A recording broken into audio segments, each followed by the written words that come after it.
హైదరాబాద్ మణికొండలో స్థానికులు రోడ్డెక్కారు. స్థానిక మర్రి చెట్టు నుంచి షేక్పేట్ ఓయూ కాలనీ వరకు రోడ్డు విస్తరణ చేసి ట్రాఫిక్ సమస్య నుంచి తమను కాపాడాలని డిమాండ్ చేస్తున్నారు.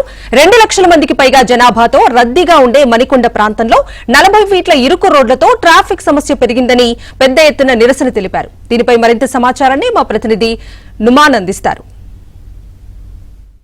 మణికొండ మర్రి చెట్టు నుంచి షేక్పేట్ ఓయూ కాలనీ మార్గంలో రోడ్డు విస్తరణ పనులు చేపట్టాలంటూ ఇక్కడ ఉన్నటువంటి స్థానికులు ఆందోళనకు దిగారు. ముఖ్యంగా ఏదైతే ఎన్నో ఏళ్లుగా పెండింగ్ లో ఉన్నటువంటి రోడ్డు విస్తరణ పనులు చేపట్టడం మూలంగా నిత్యం కూడా ట్రాఫిక్ సమస్యతో తాము తీవ్ర ఇబ్బందులకు గురవుతున్నామంటూ కూడా ఉన్నటువంటి స్థానికులు ఆవేదన వ్యక్తం చేస్తున్నటువంటి పరిస్థితి. ఈ నేపథ్యంలో ఏదైతే మణికొండ మర్రి చెట్టు జంక్షన్ నుంచి కూడా పెద్ద ఎత్తున కూడా ర్యాలీ చేపట్టినటువంటి పరిస్థితి ఉందని చెప్పొచ్చు.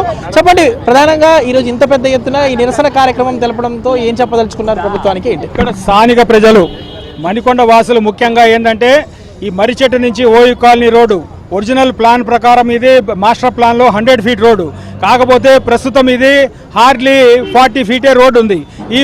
ఈ గత 5-6 సంవత్సరాలుగా రోడ్డు వెడల్పు చేయాలనే కార్యక్రమం ప్రజలు నిత్యం కోరుతూనే ఉన్నారు. ఇక్కడ ప్రధానంగా ఏమిటంటే ఇక్కడ ఆర్టీఏ ఆఫీస్ ఒకటి, దాని తర్వాత మిగతా కాలనీస్ అన్నీ కూడా వచ్చేటప్పటికి ఏమైపోయిందంటే ఇక్కడ బయటికి కాలనీస్ నుంచి రోడ్డు మీదకి రావాలన్నా, రోడ్ల నుంచి కాలనీలోకి పోవాలన్నా కూడా విపరీతమైన రద్దీ కారణంగా అసలు మూవ్మెంట్ జరగట్లేదు.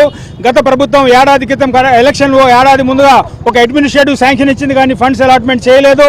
ఈ ప్రభుత్వాన్ని కూడా మేము కోరుతున్నాం, గత ప్రభుత్వాన్ని ఇట్లాగే కోరాం, ఈ ప్రభుత్వాన్ని కూడా రోడ్డు వెడల్పు చేయాలని కోరుతున్నాం. మాకైతే అర్థం కావట్లేదు, ఎలక్ట్రికల్ పోల్ షిఫ్ట్ చేయించడం పెద్ద పని కాదు, కానీ చేయట్లేదు, ఈ పని కూడా చేయట్లేదు. దాని మూలంగా స్థానికులు నడవడానికి, వృద్ధులు, చిన్నపిల్లలు, స్కూలుకు పోయే వాళ్ళు, ఆడవాళ్ళు అసలు నడిచే పరిస్థితి లేదు రోడ్డు మీద. గత 15 సంవత్సరాల్లో మల్టీప్లెక్స్ కాంప్లెక్స్లు, హాస్పిటల్స్, షాపింగ్ మాల్స్, హోటల్స్, రెస్టారెంట్లు ఇవన్నీ ఒక చిన్న విలేజ్ లాంటి వాతావరణంలో ఇన్ని వచ్చేసిన అంత సాఫ్ట్వేర్ కంపెనీలకి అందుబాటులో ఉన్న ప్రతి ఒక్కరికి ఇళ్లకు కానీ ఉండటానికి కానీ రెంట్కి అనువులో ఉండటం మూలంగా అందరు ఇక్కడికి షిఫ్ట్ అవుతున్నారు.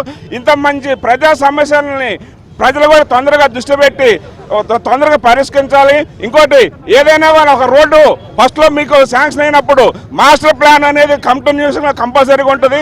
ఇది ఫ్యూచర్ లో ఇది 100 ఫీట్లు చేయాలా, 150 ఫీట్లు చేయాలనేది ప్రతి ఒక్కరికి తెలుసు.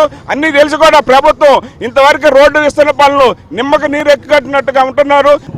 వివిధ ఆఫీసుల నుంచి ఇక్కడికి మీ ఇంటికి చేరుకోవాలంటే చాలా వ్యయ ప్రయాసాలకు ఏర్పరచడం జరుగుతుంది. కనుక ఇక్కడ అందరూ కూడా కాలనీ వాళ్ళందరూ కూడా ఏకమై ఐక్యతా నినాదంతో మన పనులు సాధించుకోవాలని చెప్పే ఉద్దేశంతో ఈ యొక్క కార్యక్రమాన్ని చేపట్టడం జరిగింది. దీనికి ఏ ఒక్క పార్టీలకు అతీతంగా ఇది చేయడం అనేది జరుగుతుంది. ముందున దీన్ని ఉధృతం చేసేందుకు కూడా మేము పూనుకుంటామని చెప్పి విన్నవించడం జరుగుతుంది. చాలా ప్రాబ్లం ఉంది, ఎందుకంటే స్కూల్ నుంచి పిల్లలు రావడానికి కానీ, ఆఫీసులకు వెళ్ళటానికి కానీ, వేటికైనా కానీ ఈవినింగ్ సంతలు, ఈవెన్ అంబులెన్సెస్ చాలాసార్లు ఈ ట్రాఫిక్ జామ్లో ఇరుక్కుపోవడం మనం చూస్తూ ఉంటాం. సో చాలా హిండ్రెన్స్ ఉంది. ఇక్కడ కొంచెం ట్రాన్స్ఫార్మర్స్, కొంచెం వైరింగ్ సిస్టమ్ వెనక్కి మూవ్ చేసినా కూడా షాప్స్ అన్నెసరీ పెట్టి హాకర్స్ వాళ్ళందరూ రోడ్ల మీదకి వచ్చేస్తారు. అది కానీ ఆటోలు కానీ ఇవన్నీ క్లియర్ చేయండి. వీలైతే పాసిబిలిటీ ఉంటే ఎంత రేంజ్లో మనకి ఈవెన్ 10 మీటర్స్ కొంచెం అటు ఇటు జరిపినా కూడా చాలా హెల్ప్ అవుతుంది. Most of the time you will find ambulance. పెద్ద ఎత్తున కూడా ప్లకార్డులు పట్టుకొని వందలాది మంది రోడ్డుపైకి వచ్చి ఇటు ఆ రోడ్డు విస్తరణ పనులు మణికొండ మర్రి చెట్టు నుంచి మొదలుకొని ఇటు ఓయూ కాలనీ వరకు ఆ రోడ్డు విస్తరణ పనులు చేపట్టాలి. ప్రస్తుతం ఉన్నటువంటి 40 ఫీట్ రోడ్ని 100 ఫీట్ రోడ్డుగా మార్చాలంటూ కూడా ప్రధానంగా డిమాండ్ చేస్తూ ఇక్కడ నిరసన కార్యక్రమం తెలుపుతున్నటువంటి పరిస్థితి మనకు కనిపిస్తూ చెప్పచ్చు.